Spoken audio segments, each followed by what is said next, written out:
Good morning everyone. I am Laika Geronimo and I am the first reporter of the extinguishment of contracts. So my topic is all about general provision and Section 1 payment of performance. So first, what is contracts?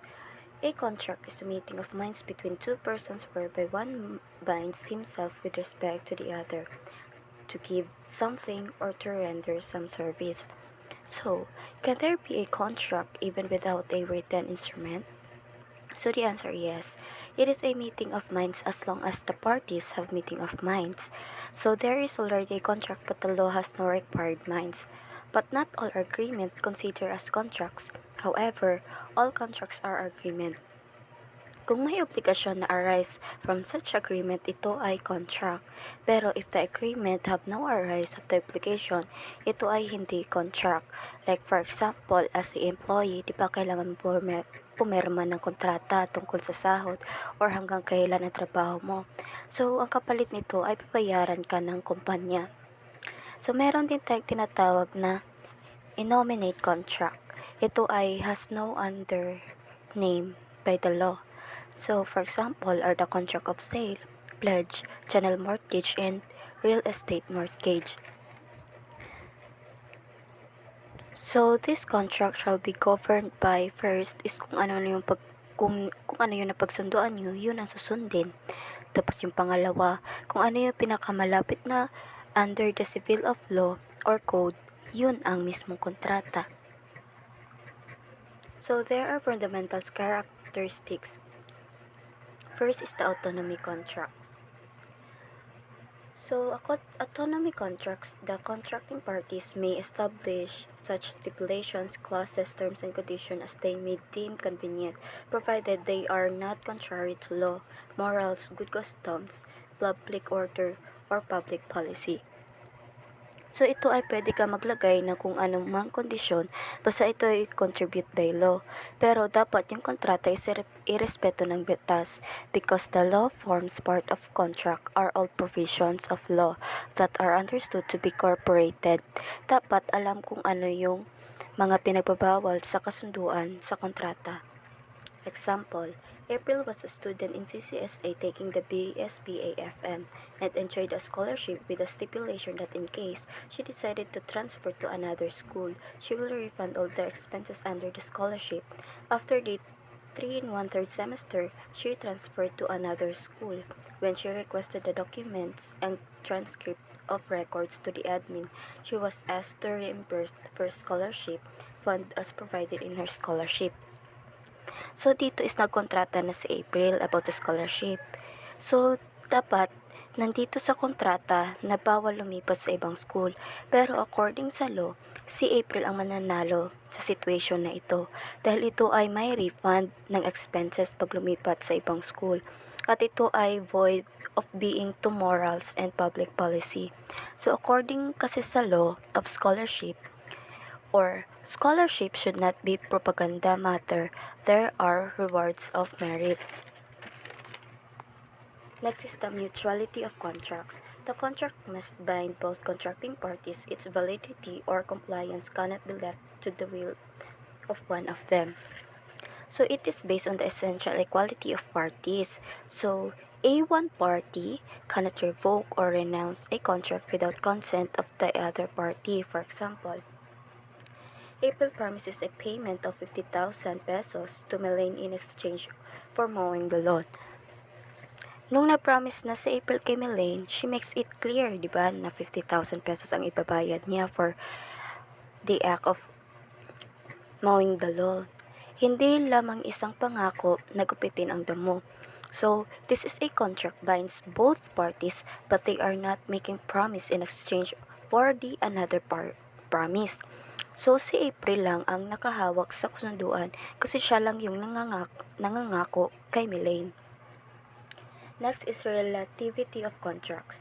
Contracts take effect only between the parties there assigns and heirs, except in case where the rights and obligation arising from the contract are not transmissible by their nature or by stipulation by provision of law. So the contract is binding between the parties, assigns and heirs, and also it privity contracts of principle. So, for example, in contract creating real rights. So, it's all about the third party may be bound or may have a under contract. For example, April owes money to Melaine. April supports the mortgage land. April sold the land, and the title was already to Daphne. So, who brought the land? So, pag ang lupa ay sinangla, di ba minsan ay makikita tayong land for rent or isang sign na kung saan ang lupa ay nakasangla. Para kung meron mang bibili ay ma-inform agad ito. So, si Daphne ay bound na sa sanglaan. So, si Daphne ay isang third person na kung saan isali na siya sa usapan dahil kasali na din siya sa kontrata. Next is the stipulation for out 3. Operator in public utility vehicles that has insurance. So dito, 'di ba, ang isang operator ay meron siyang makukuhang insurance. So ang insurance na ito ay galing sa passengers, which is ang passengers is in favor na bibigyan sila ng insurance. Next is consensuality of contracts. Contracts are perfected by mere consent. So real contracts. Real contract refers upon delivery of object of the application. So, ang consensuality of contracts, ito ay to accept to those contracts which need to comply with additional requirement that created by law. So, ang real contract, ito ay nangangailangan ng isang bagay na higit pa sa pahintulot, tulad ng pagpapautang ng pera o pag-abot ng isang bagay. So, the term real contract ay nagmula sa Roman law. Next is formal contract. Preferred upon compliance with the formalities and form required by law. So ito ay ang kontrata na kung saan sa pagtatapos ay maging wasto ang kasunduan at maibigay ang kinakailangan. So the simple will agreement is not sufficient to have the value of contract. So this is the example of contract of adhesion. April goes to school and has a contract for enrollment for the school year 2020 to 2021. So, dito is kailangan talaga ni April na gawin yung contract ng school. Kung hindi niya na ito magagawa, ay maaari siya maparusahan or ma-expel sa school na pinasukan niya. Next is obligatory force of contracts. Obligation arising contracts shall have the force of law between the contracting parties and should be complied with in good faith. So, pag nakapagkontrata ka, siguraduhin susundin yung kontrata because contract as essential of law between the contracting party. Pag lumabag sa kontrata, ay parang lumabag ka na rin sa batas, so you must be liable. For example, April assigned a contract for school policies during enrollment, so she must follow it until the end of the school year. So this is the example is connected siya sa consensuality of contracts. So, si April ay kailangan niya talagang sundin yung policy sa paralaan.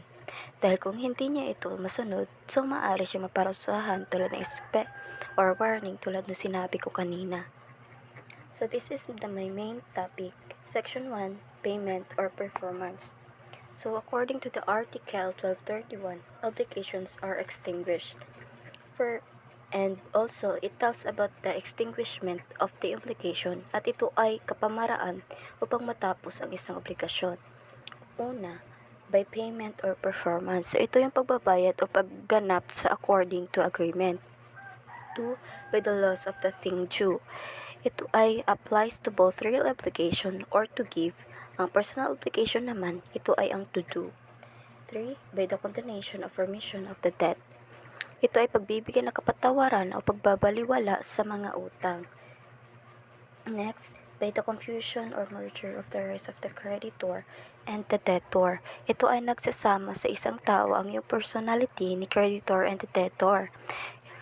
Yung nag-uutang at nagpapautang ay parang nagiging isang tao na lang. 5, by compensation. Ito ay nagkakaroon ng palitan sa obligation. And lastly, by novation. Ito ay pagpapalit ng bagong obligasyon. Next is Article 1232. Payment means not only the delivery of money but also the performance in any other manner of an obligation. So dito is kailangan may pre-existing obligation. So pag walang obligation, syempre wala kang babayaran. So the word payment is not limited ordinarily in legal parlance. Ang obligation, siya ang payment na nagde-deliver ng bagay or obligation to give, which includes the doing or not doing obligation among personal obligation. So the word payment, it refers to the obligation, while performance, it refers to the obligation to do. Example, April planned to buy a sports car next week. So, dito is pag di pa nag-decide si April na bibili ng sports car, so wala pa siyang obligation. Pero once nabili na niyan yung sports car, meron na siyang obligation. And her part will exist na. And order to extinguish the obligation. So, si April, kailangan niya na talagang bayaran ang sports car, which is yun ang obligation niya. Next one. Article 1230. A debt shall not be understood to have been paid unless the thing or service in which the obligation consists has been completely delivered or rendered as the case may be. So dito is kailangan ba makonsider na paid ang obligation? So there are some requisites. First is integrity of prestation. So dito is dapat completely delivered or rendered, hindi pwedeng partial or irregular. Otherwise, hindi na-extinguish ang obligation. Next is identity prestation. Kung ano yung napag-usapan, yun talagang ibibigay mo. Example, in integrity prestation, Melaine bound herself to pay 10,000 pesos to April but she only paid 9,000 pesos because he ran out of money. So dito is the fulfillment is not complete kasi hindi pa nabayaran ni Melaine ng buo si April. So pero kailangan pa rin niya bayaran ng 1,000 sa April pag may pera na siya hanggang sa matapos ang obligasyon niya. Next is identity of prestation. Melaine will give April a Louis Vuitton bag on April's 21st birthday.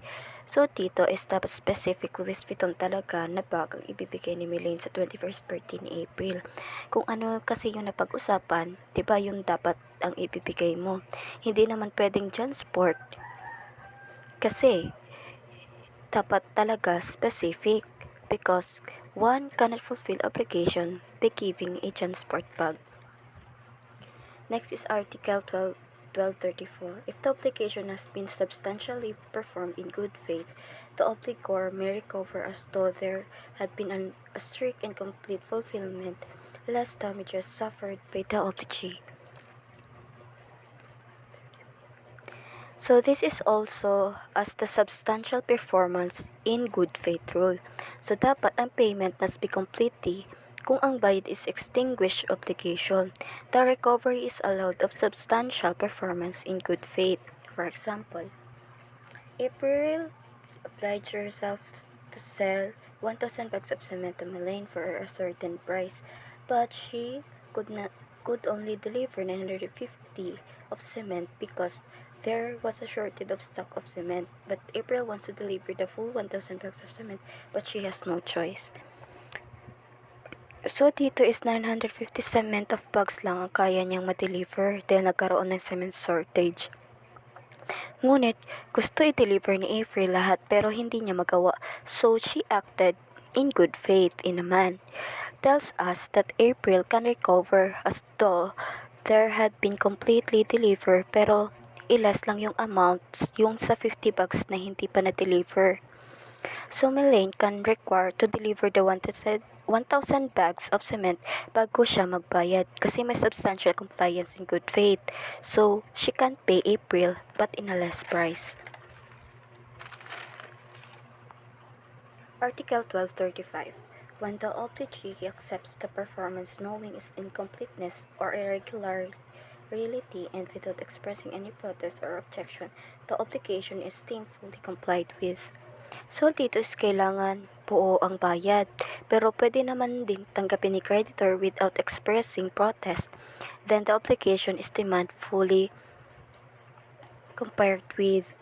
So no required to show protest or objection will be made a particular manner unless gumawa ng obligation na hindi satisfied ni creditor sa ginawa kahit magbayad siya ng payment at para sa performance. Example,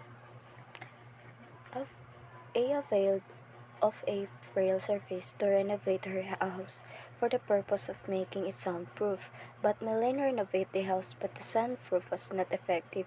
April texts Milene that she is not satisfied.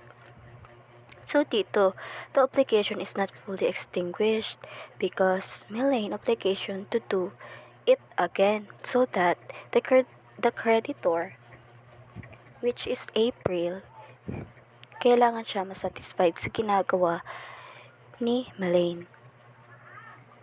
Next is Article 1236. The creditor is not bound to accept payment or performance by a third person who has no interest in the fulfillment of the obligation unless there is stipulation to the contrary.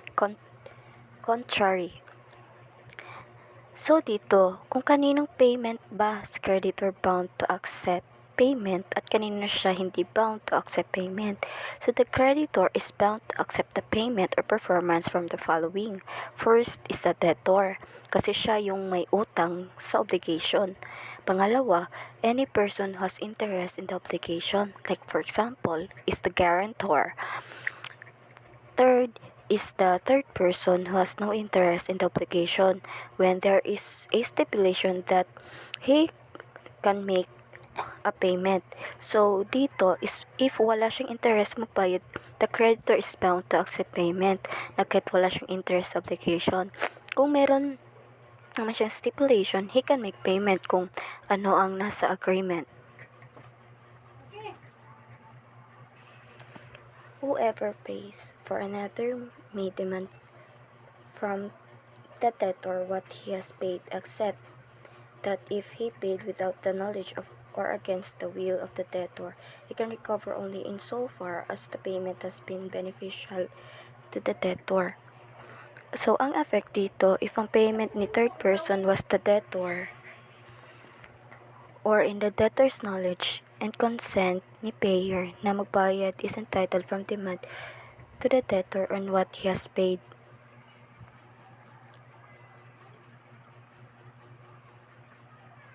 Example, April owes 1 million pesos to Milene in beauty, which is a stranger in the obligation, or the third person offered to Milene that she will pay the 1 million pesos.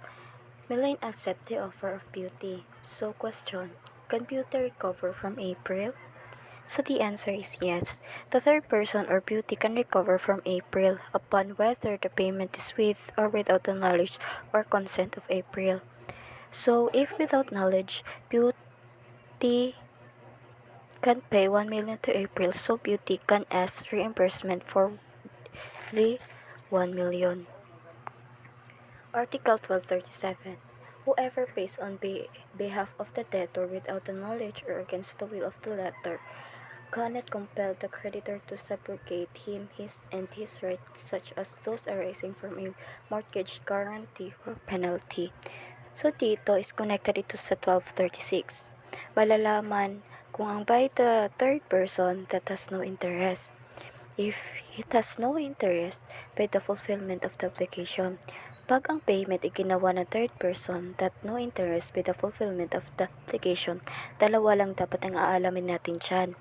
Una, kung ang pagbabayad niya ba ay alam ni debtor, or ang pagbabayad ba niya ay walang alam o hindi gusto ni debtor.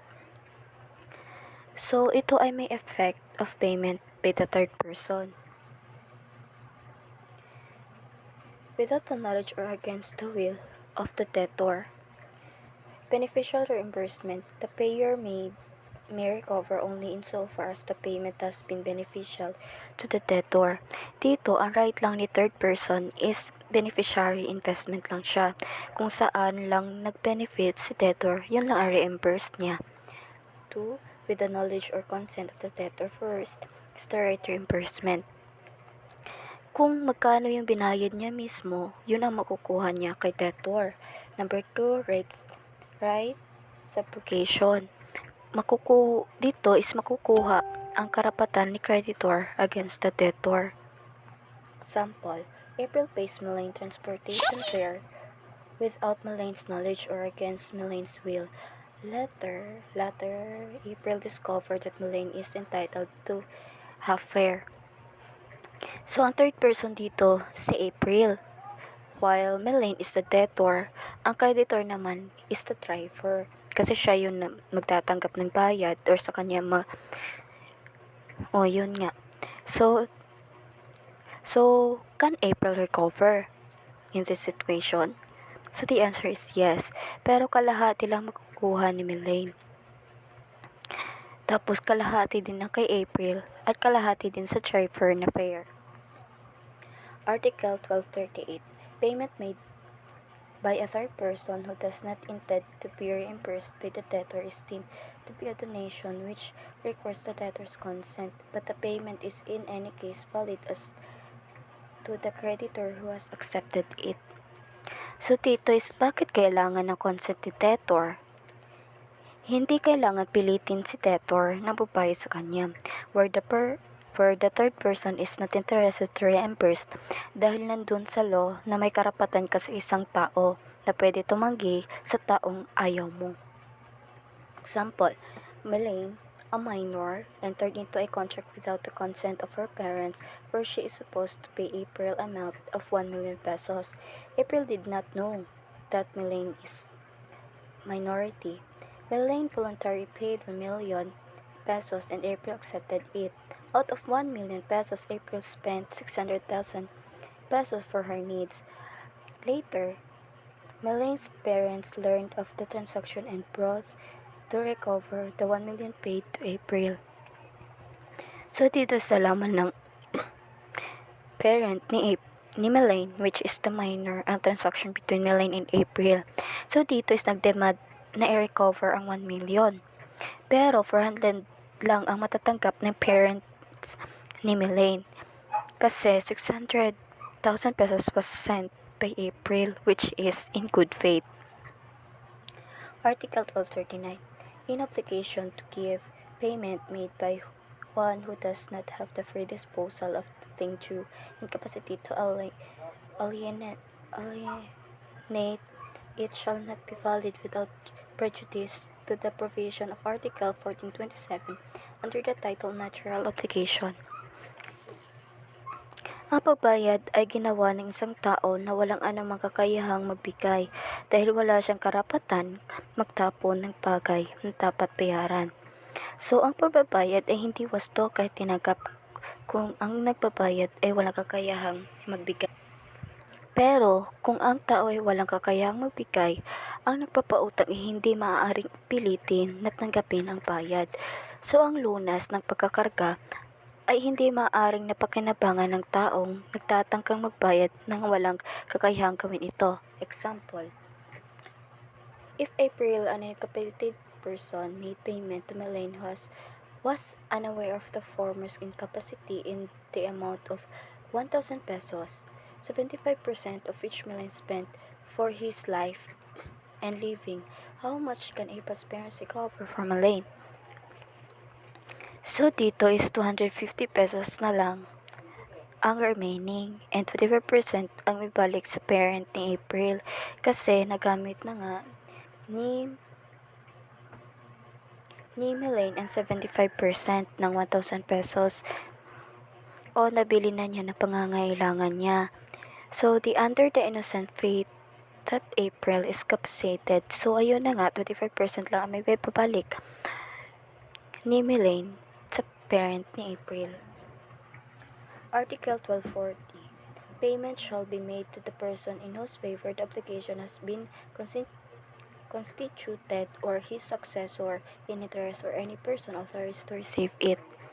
So, kanino ang dapat bayaran or to whom payment must be made? So, una, sa tao na may pabor sa pagbuo ng aplikasyon, so which is ang creditor. 2, to the successor in interest or ang tagapagmana. 3, sa sino mang tao na may pahintulot na tanggapin ito. Example, April owed Elaine. Instead of paying Elaine, April deposited the money in the bank in the name and for the credit of Elaine. All these were done without Elaine's permission. So, has the debt been extinguished? So, the answer is no. But if after efforts had been made, kung ang creditor ay hindi matagpuan particular na lugar na kung saan gagawin ang pagbabayad, ang may utang ay hindi maaring managot, which is ang ma-default. 1241. Payment to a person who is incapacitated to administer his property shall be valid if he has kept the thing delivered or insofar as the payment has been beneficial to him. So according to 1241, payment to it is all about the payment to an incapable person.